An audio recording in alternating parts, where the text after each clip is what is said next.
readers.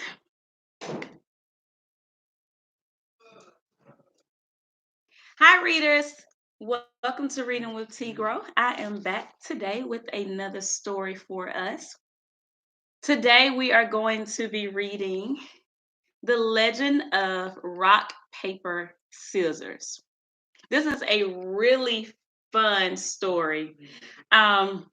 Had we been in class this week, I had told my students that we were going to start deep diving into figurative language.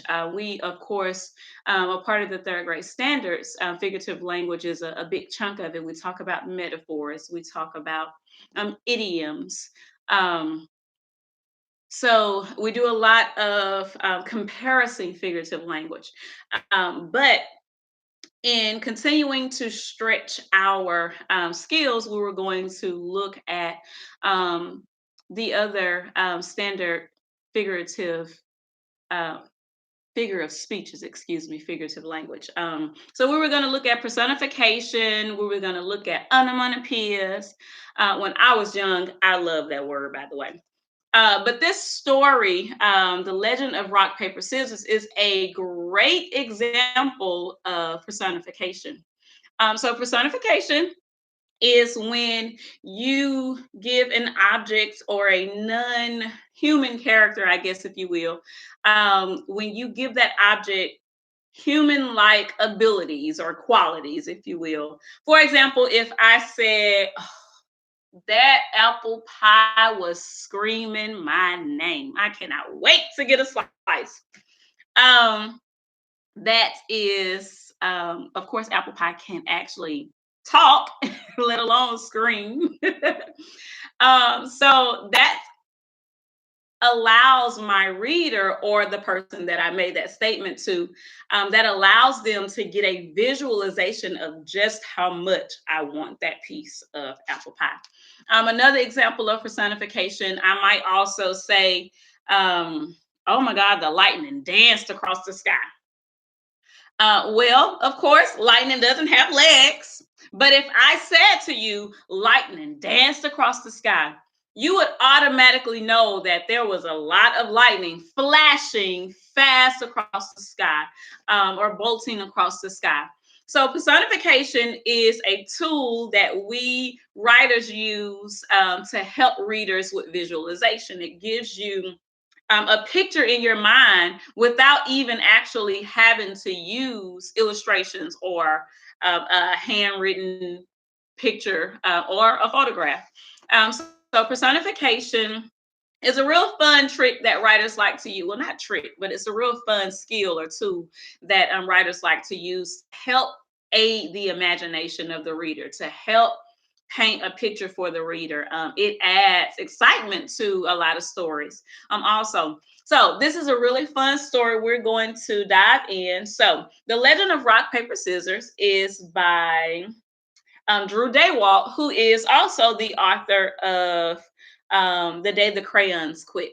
And I believe you all, I think that was the one that Miss Cook read to you all during Read Across America Week. Very cool story. I love that whole crayon series. So this is from the same author. It has a lot of excitement in it, I should say. So I'm going to try my very best to read with some good expression. So let's get started. So today I remember I got my phone on mute so we can't be disturbed by text notifications or somebody calling me. I learned some lessons from yesterday, my first live. That's the goal, right? That's the point. Even when there's failure, you can always learn from failure, right? Yesterday didn't go the way I planned. Again, I had to go through 3 laptops before I finally was able to actually stream. But here we are. So today, let's dive on in. The Legend of Rock, Paper, Scissors. And again, that is by Drew Daywalt. And the pictures are by Adam Rex. So he's the illustrator.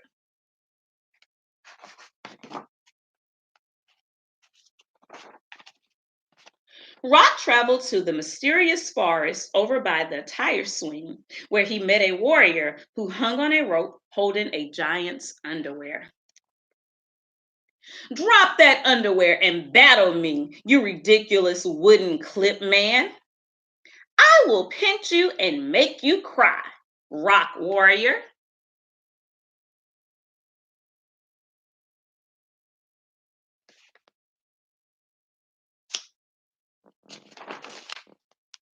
Rock versus Clothespin.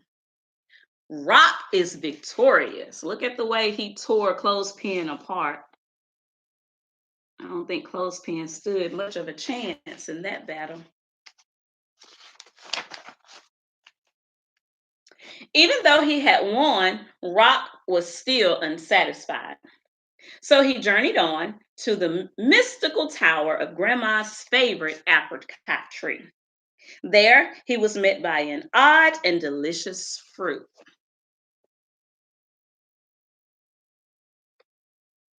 You, sir, look like a fuzzy little butt. What? I challenge you to a duel. Then let us battle. So, of course, I'm sure you all know what a duel is, but just in case someone is watching and they don't know what a duel is um, a square off, if you will. It's a competition or a battle between two people.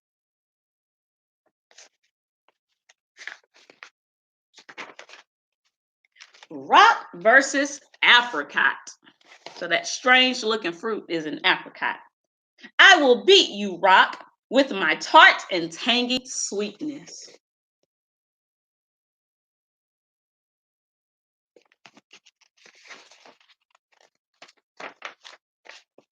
Rock is victorious. Ugh, I am smushed, and yet smushing you has brought me no joy. So he's still not satisfied, even though he's won two matches now. He's still not satisfied. Are you not entertained? They were entertained, but the battle had been too easy. So Rock left the kingdom of Backyard, still in search of a worthy foe. So the word foe, FOE, foe is the opposite of friend. And so foe is the opposite of friend. A synonym for foe would be enemy or an adversary, if you will. Meanwhile, in the empire of Mom's home office, on lonely and windswept desk mountain, a huge great warrior sought the glory of battle, and his name was Paper. Even though he was the smartest warrior in all the land, he was also sad because no one could outwit him. So so the word outwit, OUTWIT. So outwit is a compound word. It's two words put together that forms a new word, right? And has a new meaning. So the word wit, if you are quick witted, sounds like I'm saying with it, but quick witted, that means that you think quickly, that you think on your toes, if you will. He set out across Death Mountain to find his match. There, he met a large and square monster.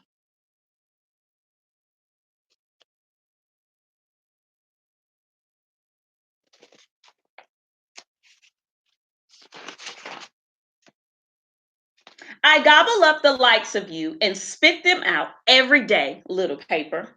Oh, then taste my fury, giant box monster. Paper versus computer printer. So you have rock, you have paper, a clothespin, and now we have a computer printer, and they are battling. Again, great examples of personification because we know these items can't actually battle in real life. In most cases, they can't actually. Well, they in all cases they can't move on their own. No, a paper jam. Paper is victorious. So Paper got into the copier and jammed it, and that's how he was able to defeat the copier. Us teachers know a lot about that battle. Having beaten the fire set spider of Desk Mountain, Paper climbed down to the pit of office trash bin, where he battled the most terrifying horde of creatures in all the land. The half-eaten bag of trail mix.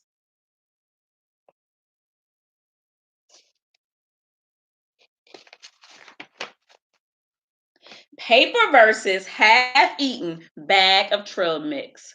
Ah, foul wizard! He's blotted out the sun. Run for your lives, lads! Ladies, sorry, I said lads.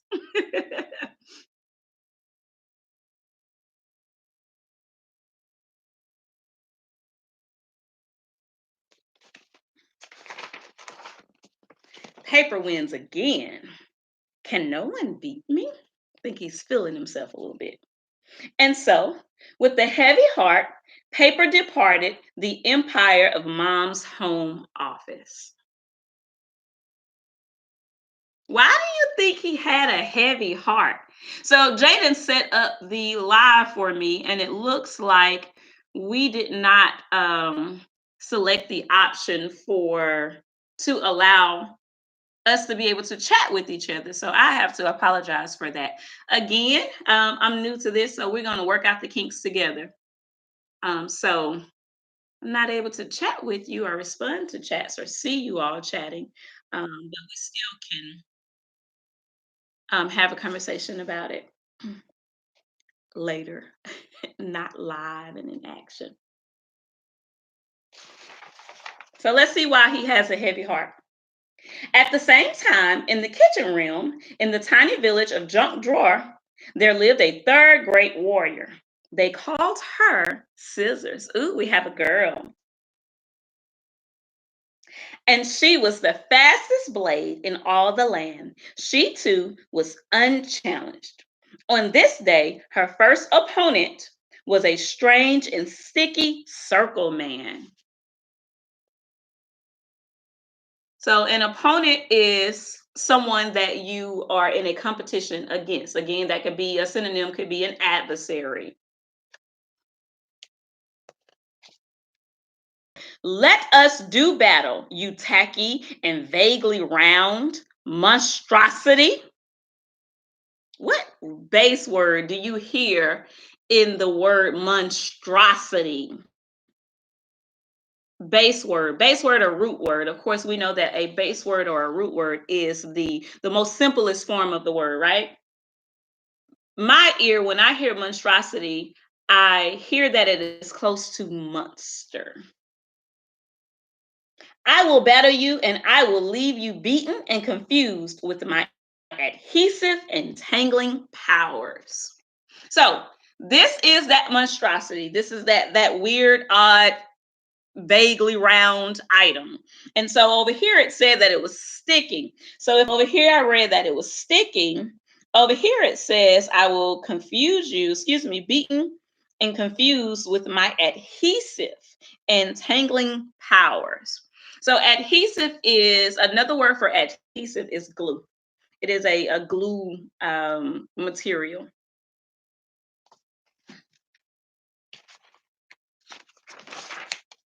And y'all are smart. So I know y'all know a lot of this, but there may be a guest reader who don't know some of these words. So that's why I am making this reading a little more interactive. Scissors versus tape. Scissors is victorious. So the scissors won. Looks like she cut him up. Scissors forged on across the kitchen rim to the frigid waste of refrigerator freezer. There she met her most fearsome adversaries, yet dinosaurs made of frozen breaded chicken. So there's that word adversary. Before we had opponent, challenger, that could also be a synonym for the word opponent or adversary or foe.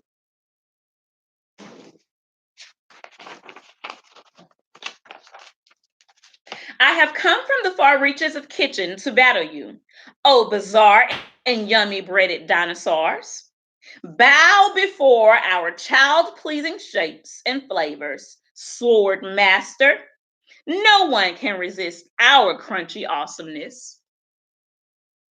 Could you imagine if mom was getting ready to prepare you a lunch and all of a sudden the chicken nuggets started talking? That's Jaden. He's come to listen to the rest of our story. It's not supposed to be in here. Scissors versus dinosaur chicken shaped nuggets. Oh, dinosaur shaped chicken nuggets win. How do you think they won? You would think it would be very easy for scissors to just chop up chicken nuggets. Hmm. Make sure I didn't skip a page. And I did. No, wait. No, they don't. Scissors is victorious again. So they tricked us. Am I so good that not even dinosaur shaped chicken nuggets can beat me?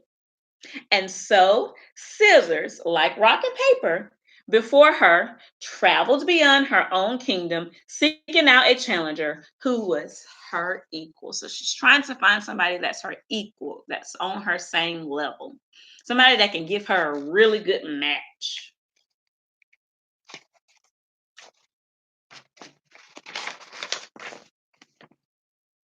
Then one day, in the great cavern of Two Car Garage, Rock and Scissors came face to face. So now we have the top two challengers, the top two undefeated challengers. I wonder who's going to win.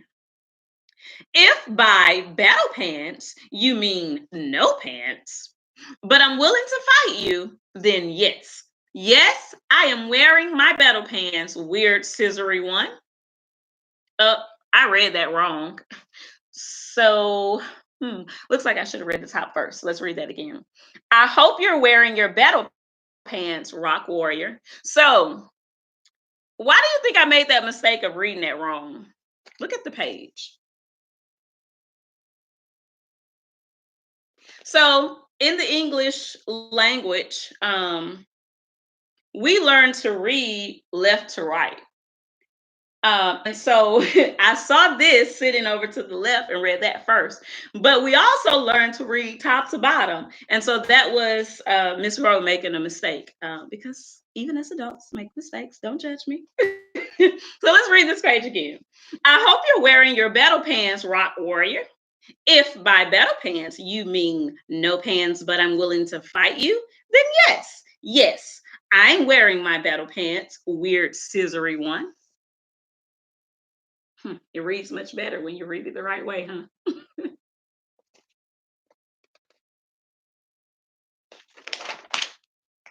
Rock versus scissors.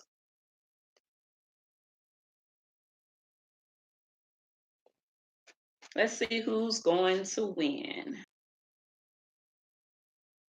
I think when I play rock, paper, scissors, well, I won't tell you. I won't tell you. I'll tell you why.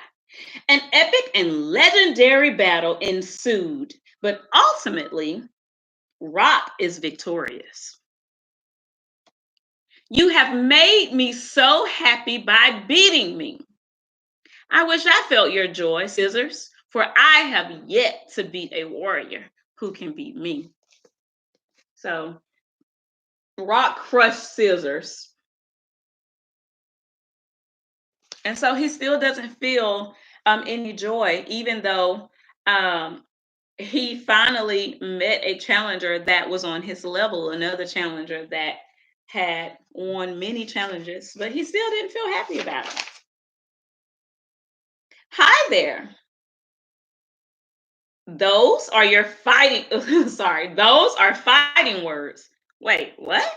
So paper is like, wait, I was just speaking. But of course, Rock is still looking for somebody that he can challenge and actually can feel satisfied from winning. Rock versus paper.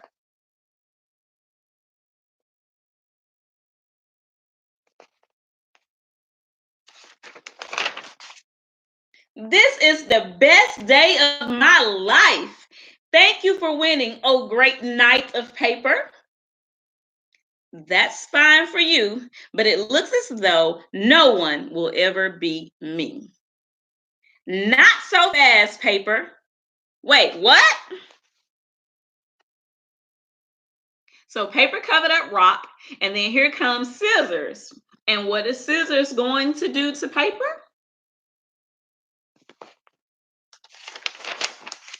Scissors versus paper.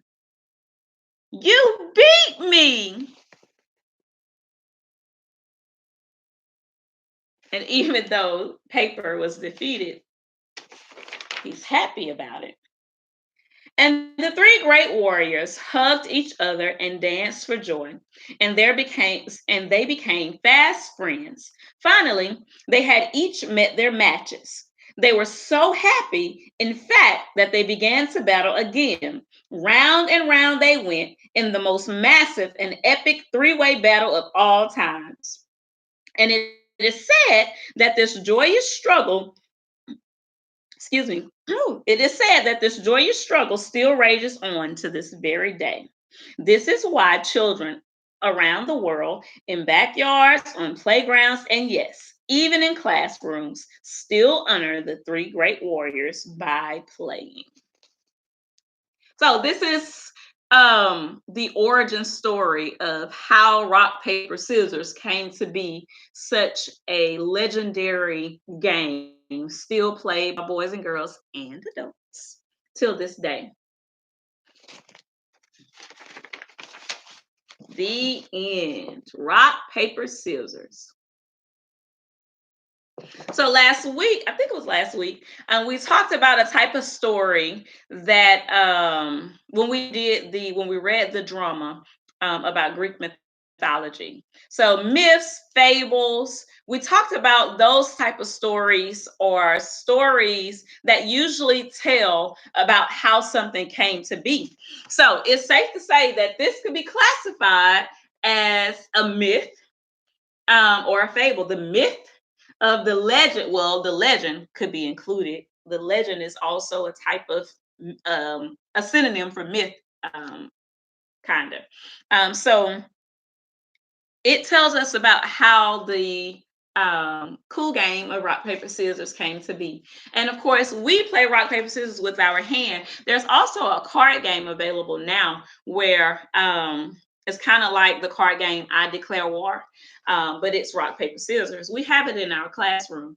We'll have to play it. But before I go, I think that it is only right that we play a quick game of rock, paper, scissors. Even though we can't see each other, we'll know who won. So, on the count of three, let's do rock, paper, scissors. I think this will be a fun little way to end our reading for today. And then I will tell you what I am planning for tomorrow for our time together. So, you ready? On the count of three, we're going to do rock, paper, scissors. Let me see. Let me get in my mind which one I'm going to do. I have one that I kind of stick to. But let's see. I don't know because I don't know what you guys are thinking.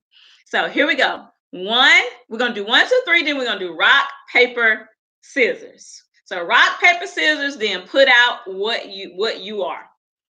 You got it? I'm gonna say it again. So we're gonna count one, two, three. Then we're gonna do rock, paper, scissors. Then we're gonna put out what our item is so that everybody's on the same page. Okay, you ready? One, two, three. Rock, paper, scissors. I think I cut somebody, I'm sure.